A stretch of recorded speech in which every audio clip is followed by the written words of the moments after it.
Fala galera, Programador Sagaz falando e seja muito bem-vindo a mais um vídeo. E nesse vídeo eu vou te dar a minha opinião sobre o que eu acredito ser o impacto da inteligência artificial na carreira de programação, na existência de vagas de programação, de engenharia de software e áreas afim no longo prazo. Então se você está interessado nesse tópico, não se esquece de deixar um like no vídeo, se inscrever no canal enquanto eu solto a vinheta. Ah, não tem vinheta, né? Tem vinheta? Tem vinheta ou não tem vinheta? Não sei.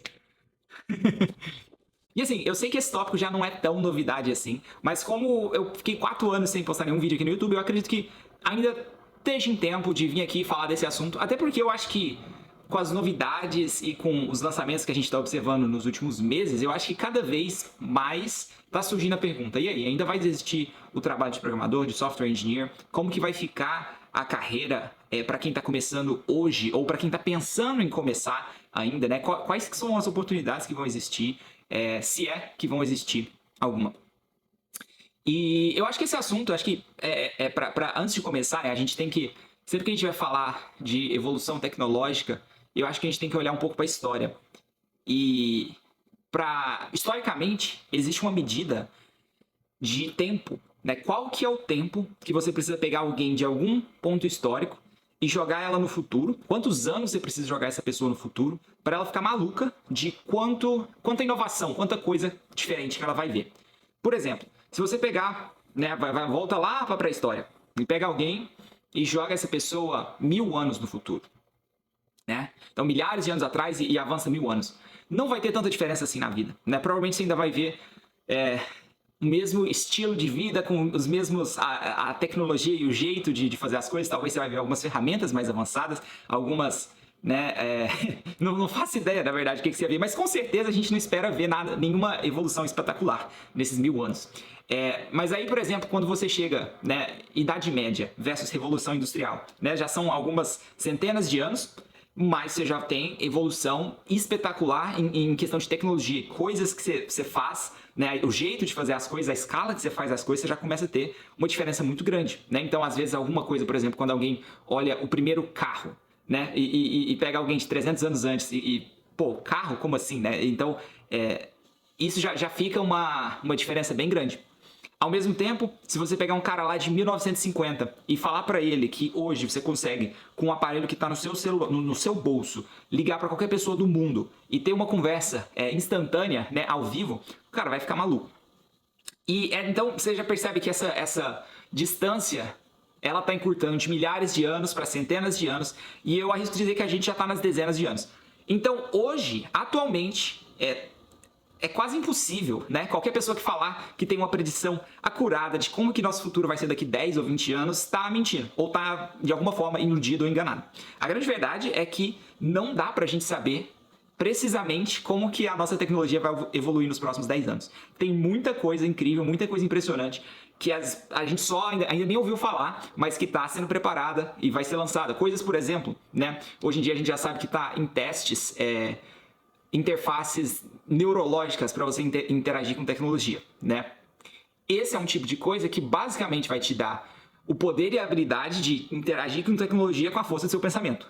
E isso é uma coisa que a gente consideraria um poder paranormal, né? Se eu te falar que hoje eu consigo pensar em alguma coisa e essa coisa acontecer, né? Eu consigo mexer em alguma coisa com a minha força do meu pensamento, parece paranormal. Mas isso é uma coisa que nos próximos 10 anos pode virar completamente realidade, né? Os wearables, os glasses, os relógios estão ficando cada vez melhores, cada vez mais poderosos. Então, muita coisa está avançando.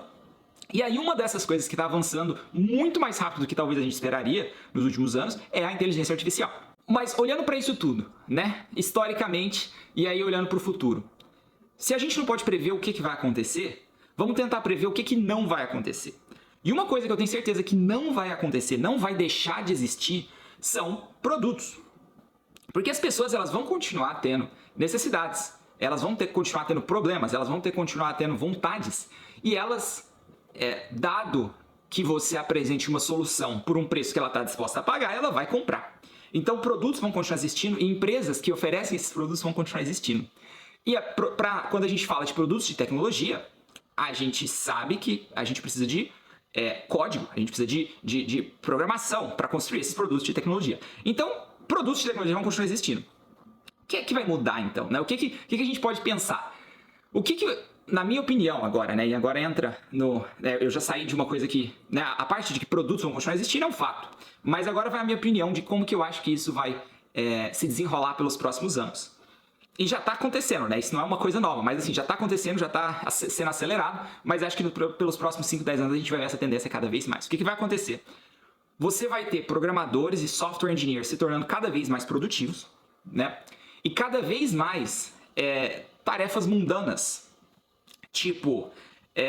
né, pega o terror de qualquer dev front-end, né, alinhar uma div, né, você tem que alinhar uma div nesse lugar aqui, você tem que alinhar um modal nesse lugar aqui, às vezes, dependendo do setup, muda completamente a forma, o approach que você tem que fazer.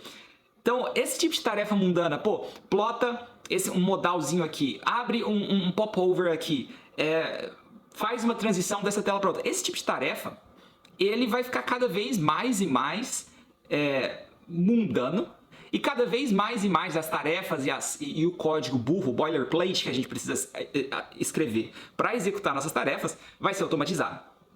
Então hoje, por exemplo, se você já procurar, já existem várias ferramentas que você pode usar para escrever código em massa. Uma coisa que você às vezes levaria vários dias para mudar e testar e iterar por conta própria, hoje em dia você já consegue usar scripts e você já consegue fazer alterações em massa e em grande escala. Então, com LLMs bem treinadas e bem fine-tuned para a sua base de código, para o seu problema, vai ficar cada vez mais e mais produtivo fazer esse tipo de coisa. Então, o código em si vai se tornar cada vez mais e mais, e já é um pouco, mas esse processo vai se acelerar, vai se tornar meio que uma commodity. Então, o trabalho, né, de novo, já é assim, né, o trabalho já não é mais só escrever código, mas o trabalho vai ser menos ainda escrever código, e vai ser muito mais resolver problemas de pessoas, de escopo, de ambiguidade. É você pegar, né, o trabalho do software engineer, ele já, basicamente, o que ele é? Ele é pegar um problema ambíguo, com definição muitas vezes não clara, transformar ele em pedaços mais razoáveis, mais resolvíveis e passar para pessoas ou ele mesmo resolver parte por parte, né? De uma forma lógica, de uma forma sequencial, de uma forma que você consiga trazer essa ideia para um designer, trazer essa ideia para um researcher e trabalhar essa ideia, né?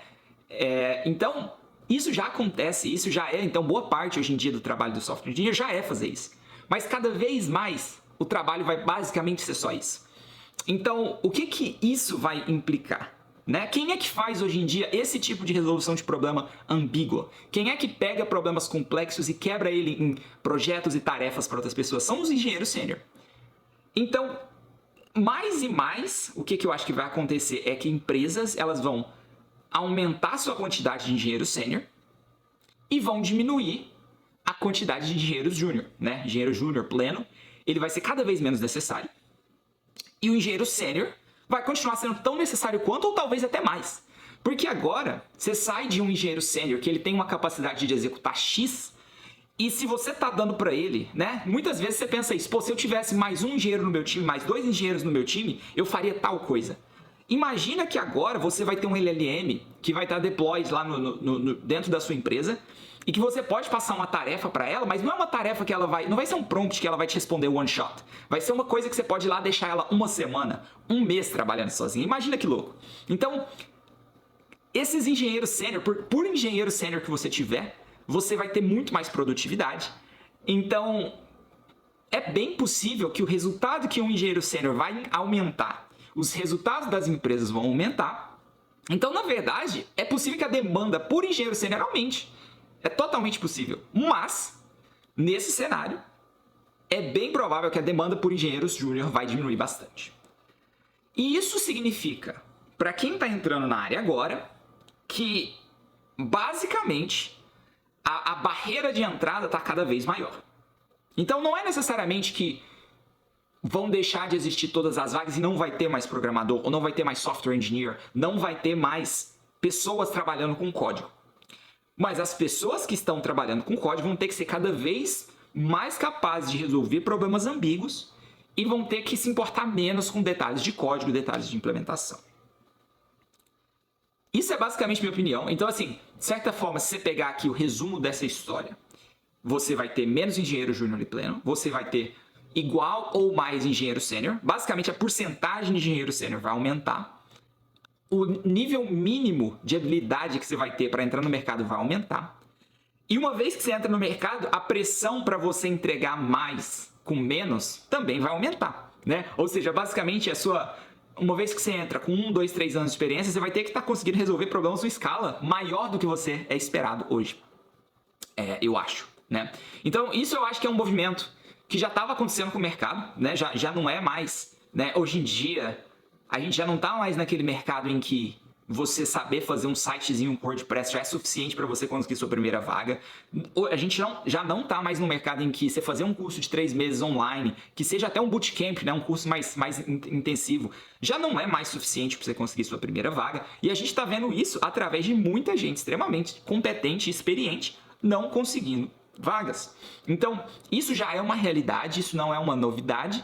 O que eu acho que vai acontecer à medida que as LLMs elas ficam mais e mais capazes de gerar código de alta qualidade, dado o prompt certo, esse processo só vai se acelerar, né? E aí mais e mais você vai ter empresas deployando seus próprios servidores com LLMs, basicamente, né, você vai ter vários a capacidade, por exemplo, de deployar um programador júnior, né, um seu task completer, né, que basicamente você passa para ele um problema bem especificado e ele resolve. E ao longo do tempo que precisar, né? Porque não necessariamente, né? Hoje a gente trabalha de um modo meio simplório, né? Numa interação com o chat, né? Você vai lá, faz uma query com prompt e aí ele te responde, né? Mesmo que seja pela API, mas basicamente é tipo, você está trabalhando um a um. Mas cada vez mais a gente vai ter produtos em volta dessas LLMs que fazem ela se tornar um coder mais robusto, né? Que consegue revisar seus próprios erros, que consegue pesquisar na internet, que consegue ter ideias, que consegue explorar a base de código para pensar na maneira certa de se fazer.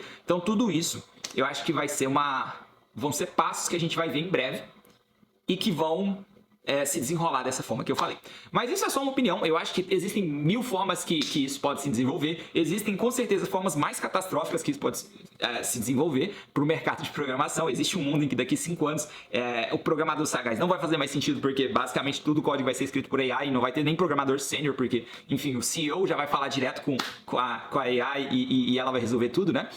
Existe bem esse mundo e eu acho que para certas companhias menores talvez esse vai ser o caminho, né? Eu acho que vai diminuir um pouco a necessidade, talvez, né? Dentro de 5, 10 anos, já não vai ter mais aquele negócio de tipo, pô, eu sou um empreendedor, eu preciso trazer um programador para começar a construir minha ideia. Talvez não. Existe um mundo em que daqui a alguns anos você como empreendedor vai poder falar com um chat, um serviço, vai pagar algumas centenas, talvez milhares de dólares, mas ele vai te retornar um MVP pronto em algumas semanas, sem erros, sem bugs, funcionando. Existe esse mundo. Enfim, então eu acho que tem muita coisa aí que a gente não pode prever muito bem, mas eu estou muito animado por esse futuro aí e para acompanhar ele se desenrolando com vocês. Então é isso por esse vídeo, espero que você tenha gostado. Não deixe de deixar um like aí, se inscrever no canal se ainda não se inscreveu, e compartilhar esse vídeo com alguém que tem interesse no assunto de programação, inteligência artificial e tudo mais. É isso aí, te vejo no próximo vídeo.